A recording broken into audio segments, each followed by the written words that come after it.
बिस्मिल्लाहिर्रहमानिर्रहीम। अस्सलाम वालेकुम नादरीन, आप यूट्यूब चैनल देख रहे हैं, मैं इमरान खान हूँ।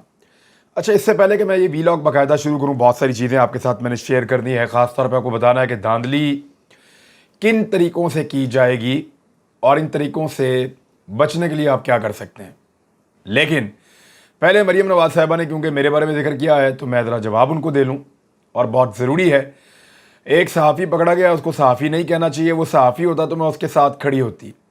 देखिए, ख़ानदान पाकिस्तान में पकड़ा गया था, वो पाकिस्तान के पैसों को चोरी कर रहा था और उनको सियासतदान या लीडर नहीं कहना चाहिए। उन्होंने पूरी दुनिया में पाकिस्तान की बेइज्जती करवाई। अगर वो लीडर्स होते और चोर और पाकिस्तान के अंदर फ्रॉड ना करते, चोरी ना करते, तो मैं उनके साथ खड़ा होता। ये बिल्कुल ठीक बात है। अब मरीम नवाज़ साहिबा वो खातून है जो सबको सर्टिफिकेट बांटती हैं।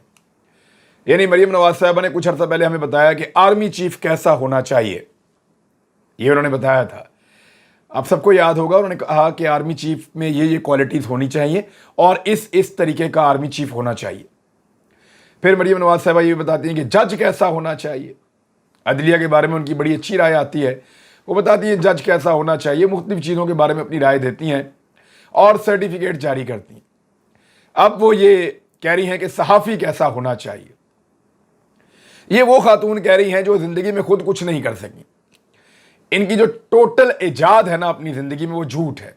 मेरी लंदन तो क्या पाकिस्तान में कोई प्रॉपर्टी नहीं है। मरीम नवाज़ कैलिबरी फॉन्ट बनने से पहले इस्तेमाल कर दिया, कौन है? मरीम नवाज़। मेरे पास वीडियोज़ हैं बड़े अहम लोगों की, कौन ब्लैकमेल कर रहा है? मरीम नवाज़। मेरे पास ऑडियोज़ हैं जो रेलिवेंट रहेंगी और बड़े अहम लोगों की हैं, कौन कह रहा है?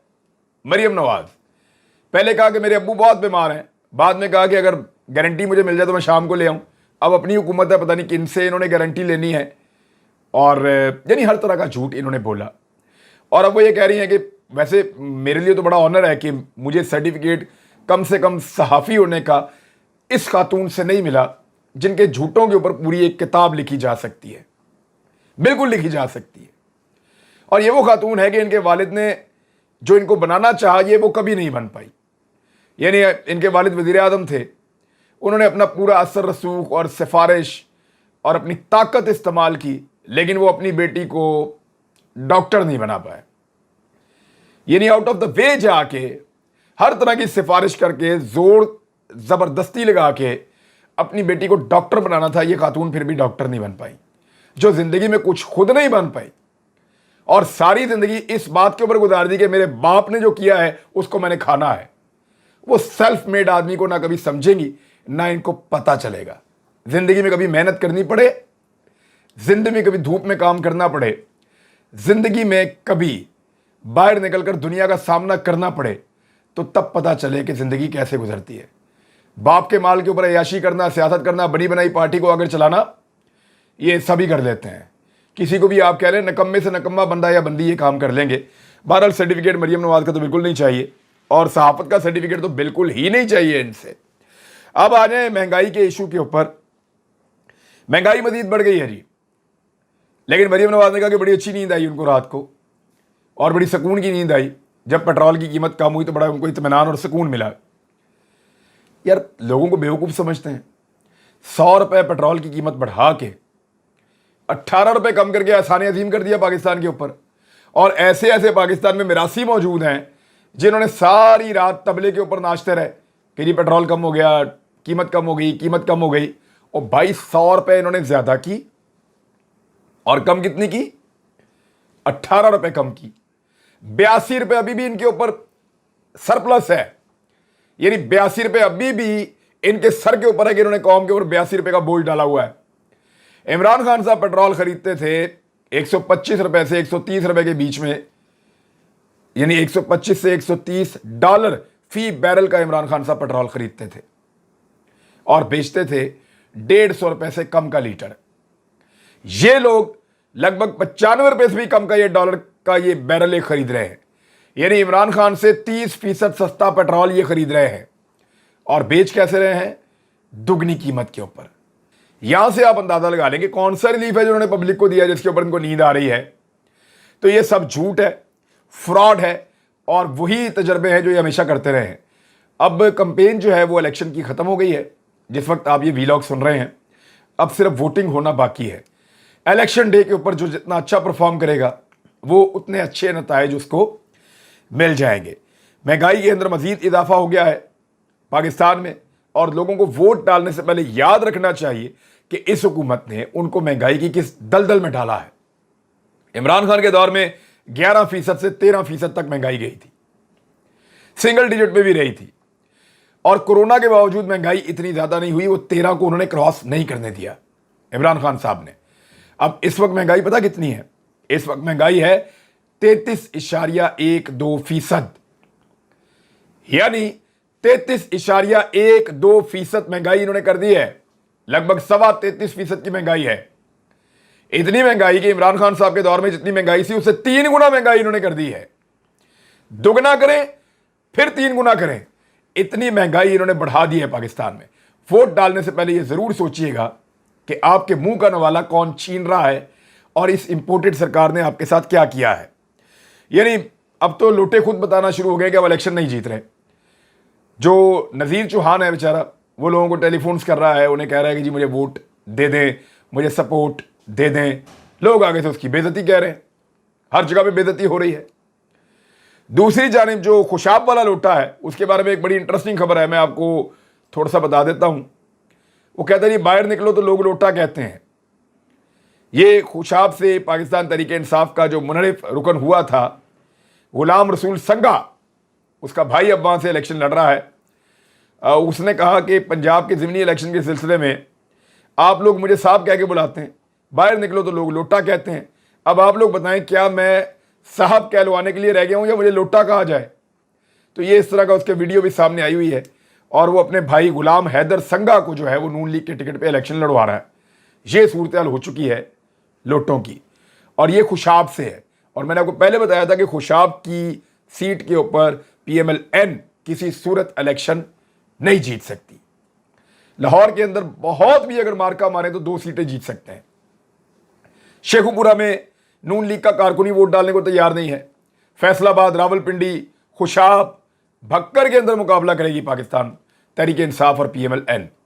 मुकाबला कहां कहां पे होगा? मुकाबला होगा मुल्तान में, मेरी नज़र में मुल्तान में, चीचावतनी में, साहिवाल में, भक्कर में, और एक मुकाबला होगा मुजफ्फरगढ़ में। ये 5 हलकों के अंदर सख्त मुकाबला हो सकता है। बाकी जगहों के ऊपर पाकिस्तान तहरीक इंसाफ तगड़ी है। लाहौर में एक हल्के पे मुकाबला होगा 158 पे, ये 6 हल्के हो गए, क्योंकि जो 168 है वहां पे अगर पब्लिक निकली और टर्नआउट बहुत ज्यादा हुआ तो तहरीक इंसाफ जीत जाएगी, अगर टर्नआउट कम हुआ तो PMLN जीत जाएगी। PMLN या बाकी जमातें जो लोग पाकिस्तान में धांधली करते हैं, वो एक्चुअली धांधली करते कैसे हैं? ये कुछ 15 पॉइंट्स हैं, मैं आपके सामने रख देता हूं। नंबर 1, ये मुखालिफिन के वोटों को हासिल करने के लिए उनके शनाख्ती कार्ड जब्त कर लेते हैं और इंतखाबात के दिन वापस करते हैं। मिसाल के तौर पे लोगों को पैसे देते हैं, उनका ID कार्ड ले लेते हैं। जिन पे इनको शक हो कि ये बाद में ID कार्ड अगर इनको देंगे भी तो ये हमें वोट नहीं देंगे, तो उनका ID कार्ड इलेक्शन के बाद उनको देते हैं, और कईयों को उस दिन देके अपने नाम का वोट डलवा लेते हैं अपना। फिर जो लोग फौत हो चुके होते हैं, इनका इंतकाल हो चुका होता है, उनके वोट PMLN या बाकी जमातें और रवायती पाकिस्तान की पुरानी पॉलिटिकल पार्टीज है या ऐसे लोग जो हैं, वो जो इंतकाल कर चुके होते हैं लोग, उनका वोट डलवा देते हैं। जो मुखालिफ वोट होते हैं उनको दूसरे हलकों में शिफ्ट कर दिया जाता है। यानी एक हल्के में इलेक्शन हो रहा है, यहाँ पे अगर 5000 मुखालिफ उम्मीदवार के वोटों को वहाँ से निकाल दें तो मुखालिफ उम्मीदवार के 5000 वोट कम हो जाते हैं। चौथा तरीका यह है कि जो फैक्ट्रियाँ होती हैं उस इलाके में, उनके मुलाजमीन के नाम वोटर लिस्टों में शामिल कर दिए जाते हैं और फैक्ट्री मालिकान से दबाव डलवाकर ये वोट भी कास्ट करवाए जाते हैं। एक से ज़्यादा शनाख्ती कार्ड का इस्तेमाल भी किया जाता है, यानी लोगों को ज़्यादा शनाख्ती कार्ड बनवा दिए जाते हैं और वो एक और फिर दूसरा और इस तरह वो वोट डालते हैं। ये पुराना एक तरीकाकार है, अब तो ये उस तरह नहीं हो सकता, लेकिन अभी भी इसकी कुछ सूरतें जो है वो मौजूद हैं। यानी यहाँ वोट डाल दिया, जाके वहाँ भी वोट डाल दिया, और अलग अलग तरीके से मुख्तलिफ एड्रेस लिखे हुए हैं तो वो बंदा वोट डालता चला जा रहा है। पैसों के जरिए वोट को खरीदना ये एक बड़ा नॉर्मल तरीका है। मोटरसाइकिल दे दीजिए 10 वोटों के ऊपर, गाड़ी दे दीजिए 200 वोटों के ऊपर या 100 वोटों के ऊपर। तो इस तरीके से ये चीज़ें जो हैं वो बांटते हैं और उसके बदले में वोट खरीदते हैं। पटवारियों के जरिए और पुलिस के जरिए से लोगों को राग़िब करते हैं कि आप यहां वोट डालें, क्योंकि इन दो इदारों का इन्फ्लुएंस देहाती इलाकों में बहुत ज़्यादा होता है, शहरों में भी होता है। तो ये जो दो इदारे हैं, पुलिस और पटवार खाना महकमा माल, इनके दबाव के जरिए से भी वोट काबू करने की कोशिश की जाती है।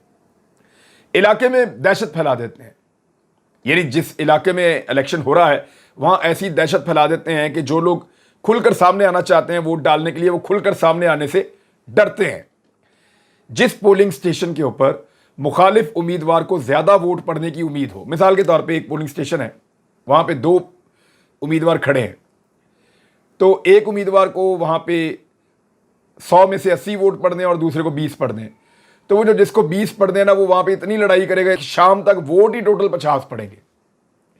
यानी वो सुबह से शाम तक इतनी लड़ाई करेगा कि 100 वोट कास्ट ही ना हो, 50 वोट कास्ट हो, तो जो मेरा 20 है वो मुझे मिल जाए और उसके 30 हो जाए। यानी दूसरे उम्मीदवार के वोट कम करने के लिए पोलिंग का जो अमल है उसको स्लो किया जाएगा, खास तौर पे उन जगहों पे सुस्त किया जाएगा जहां पे मुखालिफ उम्मीदवार को ज्यादा वोट पड़ने के इम्कानात हों। पोलिंग के नताइज में भी टेम्परिंग की जाती है, बार बार की जाती है, और ये काम ज्यादातर जो किए जाते हैं, मैं 11वां नुक्ता आपको बता रहा हूं कि खवातीन पोलिंग स्टेशन के ऊपर, जो खवातीन के पोलिंग स्टेशन हैं, वहां पे ज्यादा धांधली की मनसूबाबंदी होती है और ज्यादा धांधली की जाती है, क्योंकि खवातीन को ज्यादा उसका इदराक नहीं होता और ये बड़ी चालाकी से वहां पे गेम डालते हैं। खवातीन ज़्यादा वोट डालने के लिए आती भी नहीं है पाकिस्तान में, तो उनके वोटों को किस तरीके से 2 नंबर तरीके से डाला जाता है वो ये सब यहाँ होता है। मुखालिफिन के पोलिंग एजेंट्स को जो फॉर्म 14 दिए जाते हैं उनके ऊपर बाज़-औक़ात दस्तखत नहीं किए जाते, ये भी एक बड़ी तरकीब है। बैलेट बॉक्स को बदल दिया जाता है, यानी पहले से बैलेट बॉक्स तैयार किया हुआ होता है, उसके अंदर वोट बहुत सारे डाले हुए होते हैं और नज़रें बचा के बैलेट बॉक्स ही बदल देते हैं। उसके अंदर सबके वोट निकलते हैं बाद में और ज़्यादा वोट निकलते हैं उसके जिस पार्टी ने वो बैलेट बॉक्स बदला हुआ होता है। 14वां नुक्ता ये होता है कि ये आरओज और इलेक्शन कमिश्नर की मिली भगत से नतीजे में तब्दीली कर देते हैं। प्रिसाइडिंग ऑफिसर्स को भी साथ मिला देते हैं, पोलिंग स्टाफ को भी साथ मिला देते हैं और आरओज और इलेक्शन कमीशन की मिली भगत से नतीजे ही तब्दील कर देते हैं।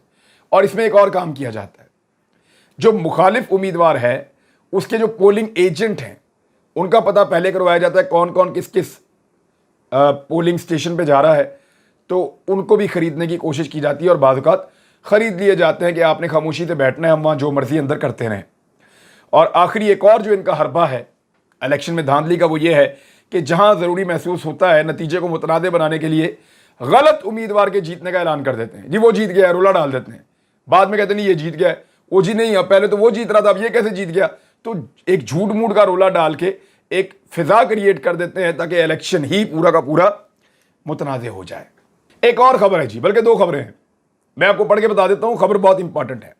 सलमान शहबाज 16 अरब रुपए की मनी लॉन्ड्रिंग केस में इश्तिहारी करार दे दिए गए। अब ये देखें, इनका वालिद जो है वज़ीर आज़म पाकिस्तान है, भाई जो है वज़ीर आला पंजाब है। क्या पाकिस्तान के साथ मजाक किया आप लोगों ने, खुदा की कसम सलाम करने को दिल करता है जैसा मजाक आपने पाकिस्तान के साथ कर दिया है। और किन को लाकर मुसल्लत कर दिया है, बाप वज़ीर आज़म है, बेटा वज़ीर आला है, वो दूसरा जो उसका भाई है या बेटा है सलमान शहबाज, वो 16 अरब रुपए की मनी लॉन्ड्रिंग केस में इश्तिहारी करार दे दिया गया। स्पेशल सेंट्रल कोर्ट में मनी लॉन्ड्रिंग के मुकदमे की समाअत के दौरान एफआईए के तफ्तीशी अफसर ने अपनी रिपोर्ट जमा करवाई है। इस मौके पर अदालत ने शहबाज शरीफ के बेटे सलमान शहबाज और ताहिर नकवी को इश्तिहारी करार देते हुए दोनों मुल्जिमान की जायदादों की तफसीलात तलब कर ली हैं। अब मामला यह है कि यह इश्तिहारी मिलेगा कहां पे, जब शहबाज शरीफ कोई अगला दौरा करेगा ना किसी मुल्क का, जब इंपोर्टेड वजीर आजम किसी और मुल्क का दौरा करने के लिए जाएगा, तो ये उनके पहलू में आपको मिलेगा। ये इश्तिहारी ना सिर्फ पहलू में मिलेगा बल्कि ये स्टेट प्रोटोकॉल ले रहा होगा उस मुल्क में, लगातार अपने वालिद के जाने से पहले से वहां पहुंच जाएगा और जाके वहां पे प्रोटोकॉल ले रहा होगा। तो ये है जी सलमान शहबाज, जिसको इश्तिहारी करार दिया गया है पाकिस्तान के अंदर, और उसका भाई जो है वो वज़ीर आला पंजाब है और उसका वालिद जो है वो वज़ीर आज़म पाकिस्तान है। क्या मजाक आपने पाकिस्तान के साथ कर दिया, दुनिया के अंदर जो है मजाक बनाकर रख दिया पाकिस्तान को। Very unfortunate. और इसी चीज के ऊपर जो है पूरे पाकिस्तान को और सबको दुख होता है। नैब में जो तरामीम की गई हैं उसके खिलाफ इमरान खान साहब ने दरखास्त दी थी सुप्रीम कोर्ट ऑफ पाकिस्तान में। अच्छी खबर यह है कि उसके ऊपर एक बेंच तश्कील दे दिया गया है और बेंच में जो है वो चीफ जस्टिस ऑफ पाकिस्तान जो है उमर अता बंदयाल साहब, वो खुद उसके ऊपर जो है वो सरबराही करेंगे बेंच की। 3 रुकनी ये बेंच है। जस्टिस एजाजुल एहसन उस पर मौजूद हैं, जस्टिस मंसूर अली शाह ये भी उसके अंदर मौजूद हैं। उम्मीद करते हैं कि जिस तरह से सेक्शन 15, 14, 21, 23, 9, 14, 25, 24, 19A यानी जितने भी सेक्शंस को तब्दील किया गया है नैब के और उसके कानून को तबाह बर्बाद कर दिया गया है, उम्मीद की जाती है कि सुप्रीम कोर्ट ऑफ पाकिस्तान एहतसाब की जमानत को कायम रखते हुए नैब जैसे इदारे को बचाने की कोशिश करेगा। लेट्स सी होता क्या। अब तक के लिए इतनी, अपना ख्याल रखिएगा, अपने इस चैनल का भी। अल्लाह हाफिज़।